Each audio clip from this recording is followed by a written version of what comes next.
Good evening, and before we start the programme tonight, we'd like to welcome regular viewers of the new digital channel BBC 4. There they are. Thanks for coming. In the news this week, after an unscrupulous promoter announces a Kylie Minogue tour of Afghanistan, locals begin to think they may have been conned. In Westminster, one crucial protester fails to turn up at a demonstration against clowning.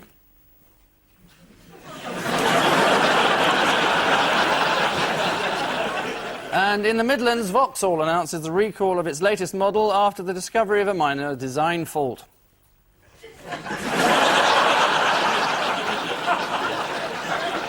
On Ian Hislop's team is a comic actor whose most recent role was as the voice of the ITV digital monkey. That's the one in the adverts, not the one running the company.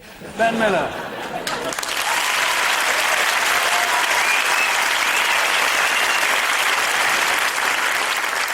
And with Paul Merton tonight, a schoolgirl superstar who will be treated just like any other guest, but we would appreciate it if she could put her hand up before answering the questions. Charlotte Church.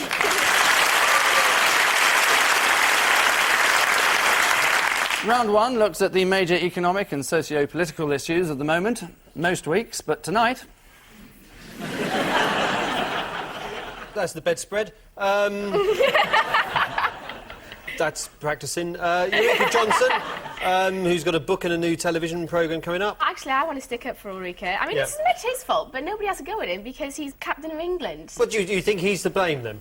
I don't know. He's not fully to blame, of course. He's not fully to blame. But I think, I mean, of course, Ulrika does deserve some of the stick, but not all of it. I think everybody's too... How much stick do you think she deserves? Weren't you involved in the story in some way? It's one of the pictures I was rather hoping to see this week on the show. Right. The one of you and Ulrika watching football. Oh, there it is.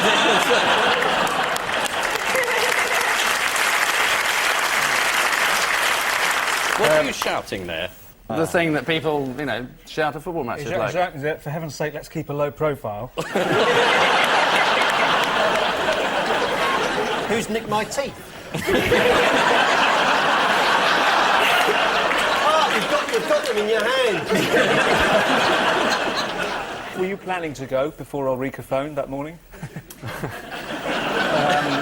Yes, some months in advance it had been planned. Excellent. Yeah. The two of you would just have an afternoon watching football. Thousands do, Ian. It's quite a common That's the bit of the story I couldn't believe. Right. If I could take it into a slightly different area that doesn't involve me, when did Sven and Ulrika meet then? What's the history of I don't know, we're asking you. Yeah, you're at a football match with her. You know more about this than we do. We should be asking you the questions. They met at a party thrown by Richard Desmond, and they were... They did. It was obviously a very nice occasion, top pornographer's party. He doesn't like being referred to as a pornographer. He's the proprietor of the Daily Express, he owns OK, and he's a pornographer. And he had a lovely party, which, of course, the government spokesman attended, Alistair Campbell. As you would. If you're in charge of running the country, what better to do than go along to a porn party? So how did the Daily Mail add to this debate this week? Did they ask a question at the press conference? They asked their readers, is Sven sexy? They did a poll of British women to find out whether... Is he sexy? No!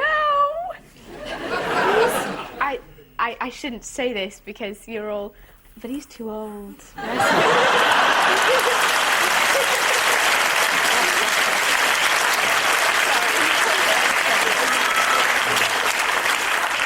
Everybody in the world's older than you, so... I know, it's not hard, but... No, but thank you for not saying that anyway. It's all right, so where are we at? Good idiot. I mean, we're old enough to be your parents, admittedly, but he's old enough to be your grandfather, isn't he? Yeah, precisely. That's the difference. Yes, old enough to be Ulrika's grandfather. Apparently it's all over the story, is it? It's finished now. Yes, so you won't read any more about it in your papers. Yes, it is the romance between fellow Swedes Sven-Göran Eriksson and Ulrika Johnson. Suspicions were aroused when Ulrika's nanny overheard moaning coming from the bedroom and went to investigate, only to find the couple struggling to put up an IKEA bookcase. As Ulrika announced the end of the affair, the Mirror described a dinner date between Sven and his girlfriend Nancy. At the end of their meal, she leant seductively across the table towards him and then, striking a match, the dark-haired beauty lit his Monte Cristo. And if that doesn't teach him a lesson, nothing will. Ian and Ben, your foreign affairs. That's Le Pen. Yeah. That's the reaction. That's some friends of Le Pen. And that's Chirac, celebrating his just less than 20%. Way ahead of the far-right Nazis' 17%. Yes. It was underneath the Sven story. Right. Yeah. Ulrika gives Sven ultimatum, page 1. Nazis take over Europe. Other news. Yeah. Yes. No, this is the French just being unbelievable. There's a wonderful demonstration by a lot of people about Charlotte's age.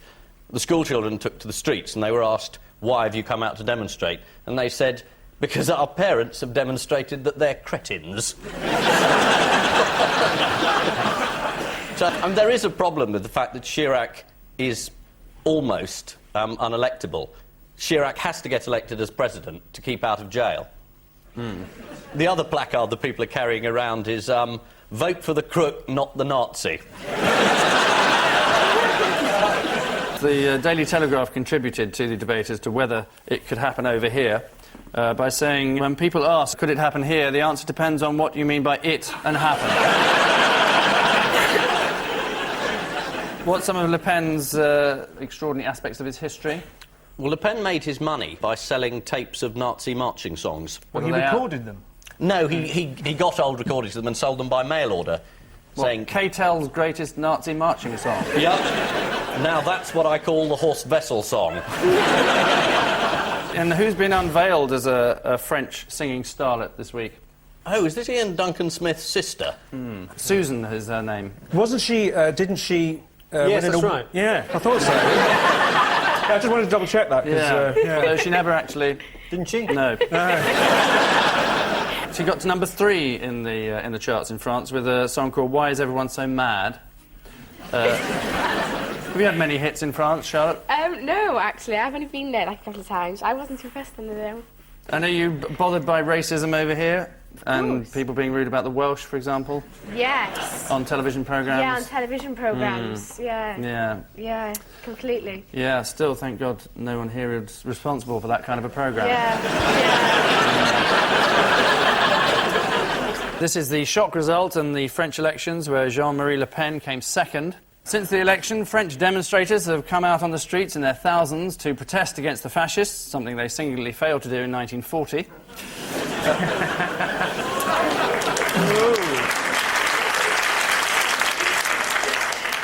Topical news quiz.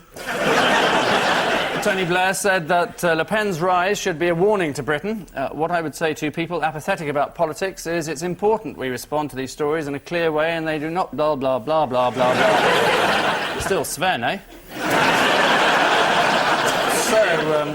At the end of that round, the teams are like a pair of celebrity Swedes, as there's now nothing between them, being as it is 2-all.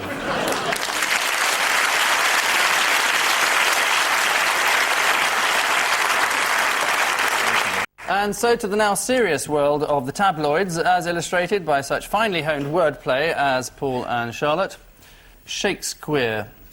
This was a story about the, was it the Earl of Southampton? He was apparently one of Shakespeare's kind of sponsors for his plays, but it was also depicted in a portrait as wearing an earring and lipstick, which has speculated rumours about Shakespeare's sexuality. And the tabloid position is that Shakespeare, who wrote plays, obviously a bit of a woof. We can have a look at the portrait now. Yeah. Yeah, see, look at the hands! Yeah, you see, it's so obvious! Yeah. And how did The Sun add to this debate this week?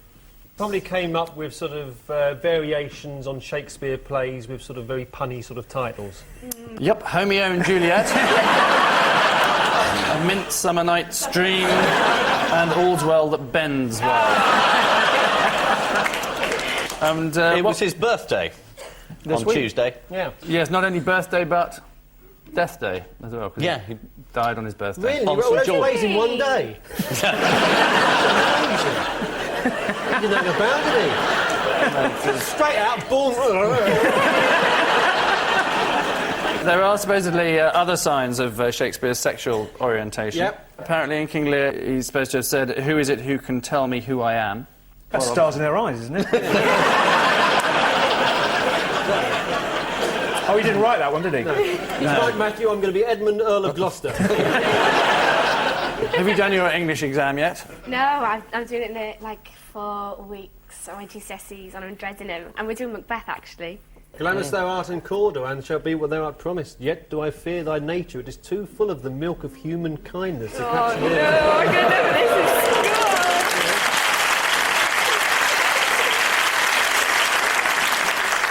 And that's from someone who only got woodwork. Yeah. Metalwork ungraded. Was it? It's quite amazing how you all know so much. I've got to commend you on just knowing about everything. Well, It's like you're like my bamper. My mummy's grandfather, kind of in Wales. Yeah. He just knows everything about not a lot, really. Well, you know, I studied pig ignorance from 1972 to 1978. Haven't you done the oral part of your English exam? Yeah, I did. Right. And I did it on Pop Stars. not as in the series Pop Stars. Right. Yeah, That's part of the English exam now. Yeah, it is. I think I'm going to kill myself.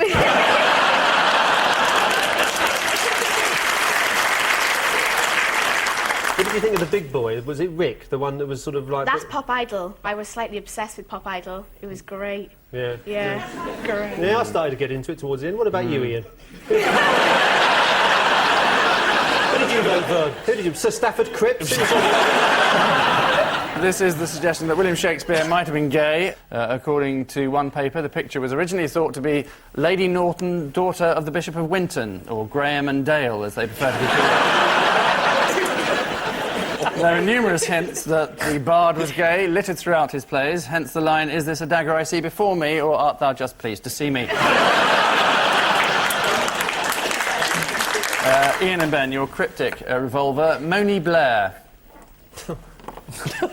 Is this the business of Tony Blair complaining about his portrayal in several newspapers with respect to the royal funeral? He wanted to Get welcome... in the coffin. Yeah, yeah. Had a little act worked out. Yeah. A few magic tricks, get in the coffin. Yeah.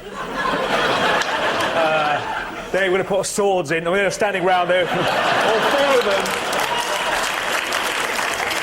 He's been rehearsing for years. But he denied the story. Yeah. And he's made a complaint, hasn't he? Yes, he's going to the Press Complaints Council. And, well, Alistair Campbell is. And it's basically a question of whether Alistair Campbell's number 3 to whatever, a woman called Sumner? She's called Sumner? Yep. She made a phone call to Black Rod. Hello, is that Black Rod? Yes. My drains need clearing. You do a 24-hour call-out. Black Rod says that she said Tony wanted to meet and greet at the door. Hello, lovely to see you. Terrible about her dying. When the royal family arrived. And Black Rod said no. And she said she never said anything of the sort. And it's basically, do you believe Lieutenant General Sir Michael Wilcox, or do you believe one of the spin doctors from Tony's government? Tough one. And how else was Tony supposed to have shown disrespect at the funeral? Farting. No. Really? No, oddly not, no. Must be something wrong with my telly. I thought it was a bit off. He wore a black suit instead of tails. And who else has been attacking Tony this week? Moni. Yes. What's the name of her book? It's called Momentum. Mo being her and mentum meaning nothing. It should be called mohair.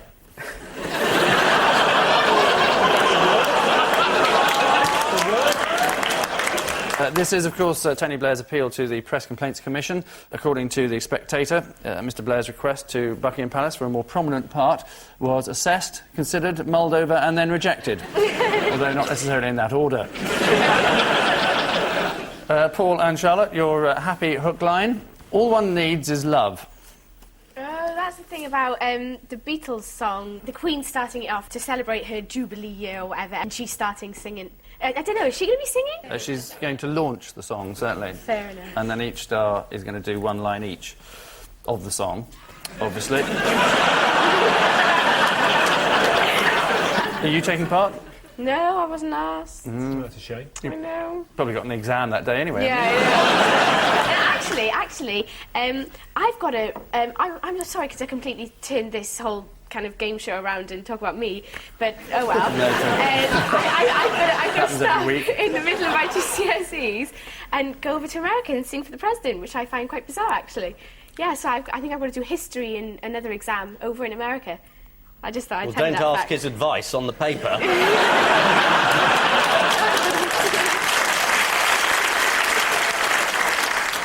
Actually, when I met him before, he asked me what state Wales was in. I was quite amused as how to answer it. And you said terrible.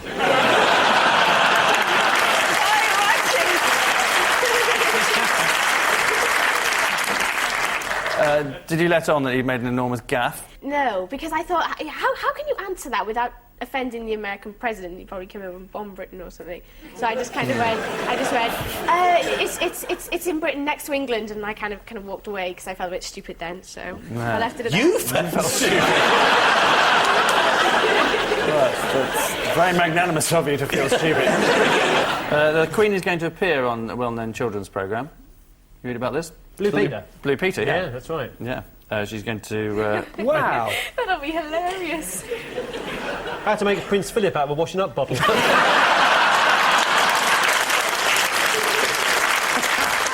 So who are your favourite royals then, Charlotte? I do actually like Prince Philip. I met him and he was really friendly, whereas the Queen was just kind of like, I don't know what to say to this kid, I want to get away as soon as possible. Not quite in Did she those say words. that? No. Oh, no, actually, she said, do you sing... She said to me, do you sing often? And I was like, yeah. And Prince Philip just kind of went, Elizabeth, don't you know who this young girl is? We hear her on Classic FM all the time. And I was like, yes. So that's who listens to Classic FM. Often wondered. And why has the BBC been in the news this week? It might be bidding for ITV Digital. You were the voice of the monkey, weren't you? I was the voice of the monkey, and it actually was in my contract that I would remain anonymous. Obviously, that hasn't worked out quite as well. I think it's a shame, because I think we should have... I mean, in all seriousness, I think we should have an alternative to Rupert Murdoch's cable and satellite business, and I think it's a shame Read a book. Yeah. Horse with the servant.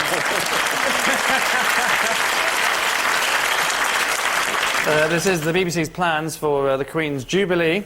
According to the Daily Mirror, the Queen will launch the national sing-along from Slough. Hard to know what's more unlikely, the Queen starting a sing-along or setting foot in Slough. And finally, in this round, a Sama drama. I know. Right. You'd like to jump in? Yes, it was drama students, and their drama teacher, at the start of the lesson, said that there would be some kind of false things in their lesson, but then she said that Osama bin Laden had dropped a nuclear bomb on Britain, and therefore the world was going to end. And these students got in a real state, apparently, and started crying. Perhaps they were just acting really well. Yeah, I was thinking about that. Because after they cried, they said, how was I? Yeah. What was the result of this? Did you read this? God, no. They got a day off. Serious? I'll try it. When told that the destruction of their town was only minutes away, many of the students were visibly distressed, although most took it quite calmly. Well, I suppose it was only Peterborough. The classroom was filled with crying and screaming after teachers announced that a nuclear bomb was heading straight for them, followed seconds later by the sound of the school caretaker grumbling, and I suppose it'll be me that has to clean up afterwards. Which explosive revelations mean at the end of this carnage, it's Paul and Charlotte who are positively glowing, ahead as they are, 8-4.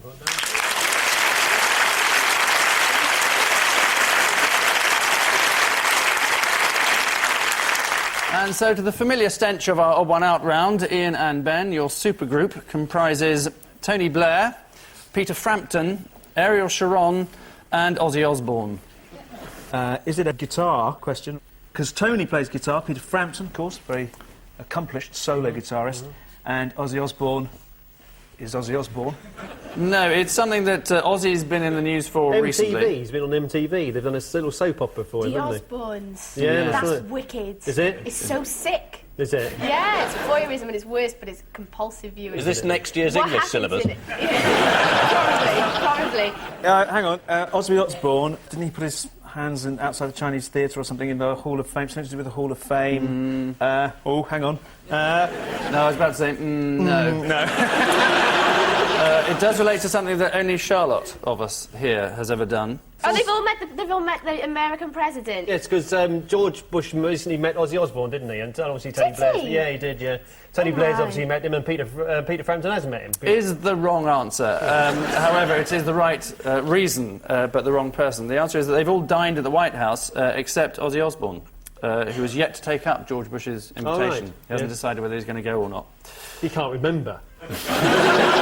But yes, you've met Bill. Yes. He was really, really lovely, very charismatic, very charming. But didn't he have a big nose, didn't you say? Yeah, he did have an unbelievably big nose where you had to kind of look around to see his eyes. So yes, Blair has had dinner most recently, of course, at the White House with Bush, and Blair has apparently met 54 world leaders since September the 11th. That's almost as many as Charlotte, given that Charlotte's met George Bush and the Pope, and most impressive of all, Scylla. The answer is that they've all dined at the White House except Ozzy Osbourne, who is renowned for, amongst other things, urinating on the Alamo Monument, shooting his cats dead, and biting the heads off live doves on stage. He's been described by his wife as a paranoid psychotic and by Ariel Sharon as an amateur.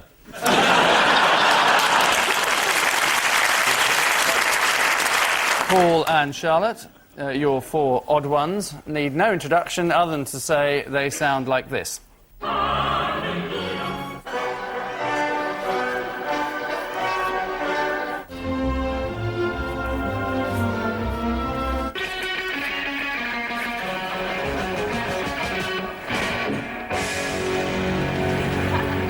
OK, so that's, well, Handel, obviously, Wagner. The third one, I don't know, is that Eric Coates? Is it 633 Squadron? It is Eric Coates, but it isn't 633 Dam Squadron. Busters? Yes, very good. And on the our fourth war one themes. was... What is... Oh, it's Can we hear it again? Carcaturian. Saber's Dance by Dave Edmonds. By Dave Edmonds, yes. Written for him by Cacciaturian, Yeah, obviously. Carcaturian, yeah. Yes. Exactly. What do you want to know? Ideally, the odd one out. I mean, where do you start? I mean, they all had a budgie called Simon. I mean, I don't know. You know, one of them it's married a woman slightly- who looked like a Cornish pasty. That's One of them's wearing a hat, one of them's wearing a wig, and the other one looks like Mo Molam. I don't know. What is it? Give us a clue. right. It relates to an aforementioned foreigner. I don't know, Sven. Oh, yes, he's picked... Ah, yes, right, OK, Oh, yes. they're all on his classic Yes, CD. he's picked it on his classic CD, apart from the Eric Coates one, which was the Dam Busters March, which he wasn't allowed to pick because it has German overtones, you know, dee-dee-dee-boom, boom, ah, for your Tommy is over, it's over. You know, all that kind of stuff. Watch out, Bobby, it's coming tomatoes. I just got to visit you, I tell you. Bouncing bomb, bouncing bomb, bouncing bomb. Richard Todd in the film, and that's why he said, drop that, so he's the odd one out because he's not on the disc. Is the right answer. Yes! And what did they replace the Dam Busters theme with? Was it the Desert Island one? Desert Island disc, Sailing By? It was Sleepy called Lagoon. By the Sleepy Lagoon, By the yes. Sleepy- that is the Desert Island disc, though, isn't it? It is, yes. It's written by the same composer. Eric that's Coates, why. that's right, yeah. Eric Coates. Yeah. So who did Handel live next door to? Jimi Hendrix. Which is so impressive, I'm going to give you an extra point. Yes, that is the right answer. In what Brook way? Street. Brook Street, yes. Jimi Hendrix lived at 27 and Handel lived at number 25. That's right. Sven has apparently sent David Beckham a copy of the CD, and when Bex was asked what he thought about Cacciaturian, he said they'd never been the same since Limahl left. In the sleeve notes of the CD, Sven says, "It's no good lying in your bed at night wondering whether you have made a right choice."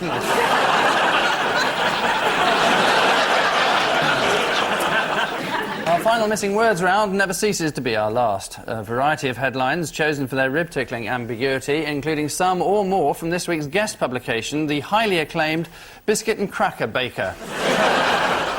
So, eyes down, look in on Wake Up, Mr. Blair, and Smell What? The whiskey on his breath. Cherie. It's not Cherie. No. The coffee. Although I'm sure he does. The coffee is the nearest. Le Café. Le Café. Le Café is very good, yes. well done. This is a warning to Tony Blair to take note of the French electorate, who've overwhelmingly rejected condescension and arrogance. That's in other people, not themselves, obviously. Next, flaming what ruined everything? Biscuit. Moustache. Flaming row. Flaming soup. No, Petrol something soup. you might put in a toaster. Bread. Toast. You don't put toast in a toaster. Why would you put toast in a toaster? Flaming everything. tart ruined everything. This is an American woman, in fact, who put a Kellogg's Pop-Tart into her Black & Decker toaster, drove her child to school and returned 20 minutes later to find her house was on fire. She drove her child to school in a toaster? The woman's insane. We had a Breville, because we were a very poor family, we had a cross between a Breville and a motor car. Did you? He used to come out at the end of the journey all crinkled down one side. Next, E is for what? Ken. Ken. Yeah. I'll give you a clue. It's from the Daily Star. E is for apple, then, if it's from the day. E is for Elfie. I did tell you it's from the Daily Star. And finally, why are women what? Always right.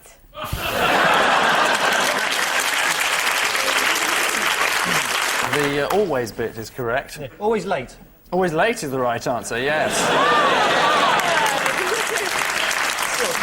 Slightly fewer people clapping than I noticed. We'll be clapping in a few minutes. Yes, these are...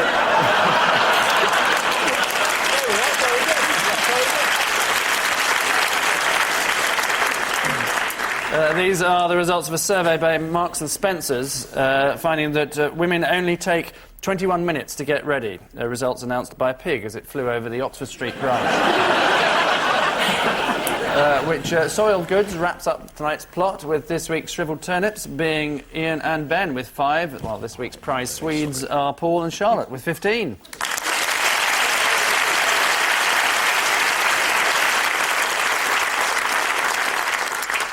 So, nothing to our winners. A mug that looks rather like Ian Hislop to our losers, which was donated by one of the audience this evening. Let's have a look. Does it look like Ian?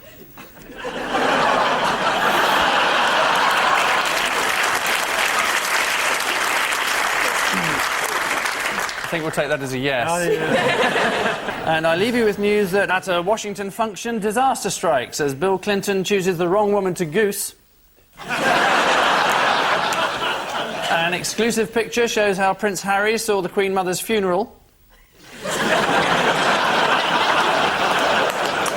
And in London, the happy Ulrika Johnson announces she may be pregnant.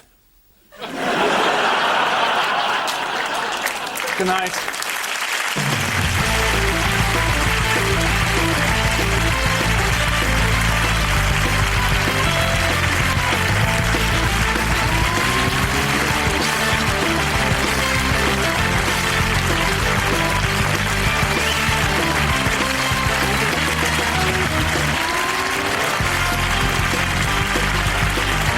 Comedian Rich Hall guests in Have I Got 2002 for you next here on UK TV Documentary.